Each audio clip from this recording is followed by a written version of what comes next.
नमस्कार दोस्तों, स्वागत है आपका हमारे YouTube channel target study hub पर। उत्तर प्रदेश में दरोगाओं की भर्ती आए और उसके बाद में उसमें विवाद ना हो और ये सारी चीज़ों को देखते हुए वो सब तो ठीक है, वो विवाद तो नहीं है, वो एक जेन्युइन डिमांड है और वो डिमांड 100% पूरी भी होगी, इसमें कोई दो राय नहीं। क्योंकि माननीय उच्चतम न्यायालय के सामने दिया गया हर बयान अपने आप में एक कानून होता है, अपने आप में एक नियम होता है। क्योंकि माननीय उच्चतम न्यायालय की अगर आप संख्या देखेंगे तो कोई भी देश हो, कहीं भी हो, सिंगल एक ही जो है माननीय उच्चतम न्यायालय का जो है स्थान होता है और वहाँ पर कही गई हर बातें जो है सही होती हैं।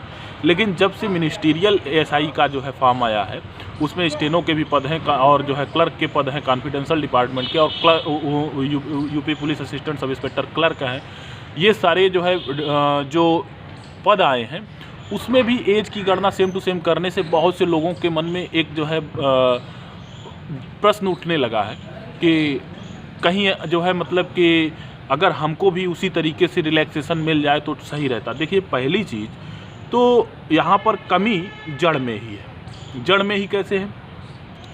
अगर उम्र सीमा पहले से बिहार की तरह रखी गई होती, उम्र सीमा पहले से महाराष्ट्र की तरह, गुजरात की तरह और हरियाणा की तरह, ये जो है जम्मू कश्मीर की तरह ही डब्ल्यूएस के तहत अगर इस तरीके से होती, और तमिलनाडु में भी है, उड़ीसा में भी है, अगर पहले से ऐसा होता तो कोई विशेष दुख ना होता। लेकिन अब यहाँ पर शुरुआत में ही गड़बड़ी है। तो देखो, यहाँ जो वैकेंसी आती है, बहुत से लोग एएसआई के मिनिस्टीरियल वाले जो है बहुत दिनों से कमेंट कर रहे थे, मैं उसको जो है लाइक करके छोड़ देता था और उस पर कोई रिप्लाई नहीं दिया। देखिए, मेरा एक जो है अपना खुद का जो है जो अनुभव है, मैं आपसे बता दूं कि जब जो है चीफ स्टैंडिंग काउंसिल अपना पक्ष जो है माननीय उच्चतम न्यायालय के उच्च न्यायालय के सामने रखेगा और वहाँ पर जो है वो सीधे सीधे कह सकता है कि कोई भी, चाहे आर्म्ड फोर्सेस हो या फोर्सेस हो या फिर जो है स्टेट पुलिस हो, अगर यहाँ पर जो है मिनिस्टीरियल के पद सृजित किए गए हैं तो प्रत्येक वर्ष लाने का कहीं कोई भी प्रावधान नहीं है, कहीं कोई भी प्रावधान नहीं है।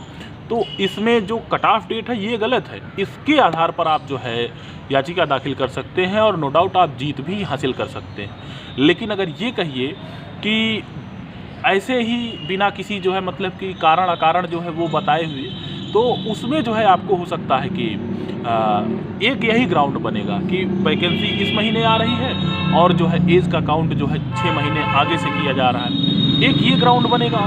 दूसरा ग्राउंड ये बनेगा कि अगस्त सितंबर में जो है भर्ती बोर्ड बार बार ये बयान दे रहा था कि हम जल्द ही वैकेंसी लेकर के आ रहे हैं, तो वो दूसरा ग्राउंड बनेगा।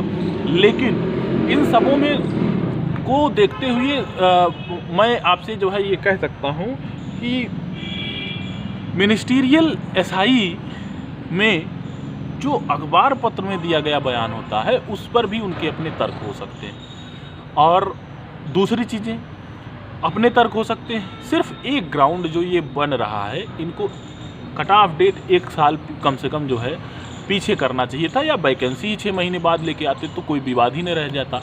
और ये जो बयानात बार बार जारी हो रहे हैं, ये सारी चीज़ों को देखते हुए लोगों के मन में जिज्ञासा तो जगेंगी ही।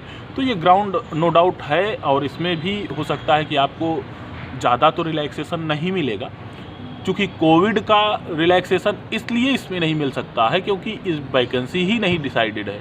लेकिन हाँ, सभी वैकेंसी अगर पैन जो है रिक्रूटमेंट पर अगर ये लागू होता है तो जाहिर सी बात है कि कोविड का रिलैक्सेशन मिल सकता है और दूसरी चीज़ें जो 6 महीने आगे जो है ला करके जो है डेट काउंट किए हैं उसका मिल सकता है। बाकी जो है सारी चीज़ें जो है क्रिस्टल क्लियर हैं, आप समझ सकते हैं। जैसा भी हो कमेंट बॉक्स में कमेंट करिएगा।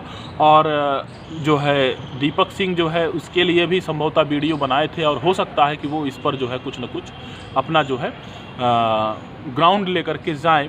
लेकिन मेरे ख्याल से Uttar Pradesh police sub inspector और सिपाही के पलड़ी पर अगर इसको देखें तो भारी नहीं पड़ता है जो केस की क्रेडिबिलिटी। देखिए, बुरा लगेगा, ये हो सकता है आप उस गुस्से के कारण जो है हो सकता है वीडियोज़ को डिसलाइक करें, ये सारी चीज़ें करें, लेकिन ये है कि यार ये सत्य है। अगर सत्य को पहले स्वीकार लो तो ज़्यादा अच्छा रहता है। सही ग्राउंड वही बनेगा जो हमने आपसे बताया कि वैकेंसी आप ला रहे हो जब प्रत्येक वर्ष नहीं आती है तो पीछे से काउंट करना चाहिए, या फिर आप उसी जुलाइये में लाए होते तो ज़्यादा अच्छा रहता। ये ग्राउंड बनेगा बस, और ये माननीय उच्चतम न्यायालय का जो है डिसीजन भी है, और ये बड़ा ग्राउंड है, यही एक ग्राउंड बनेगा। बाकी और कोई ग्राउंड बनने उनने वाला मेरे ख्याल से नहीं है।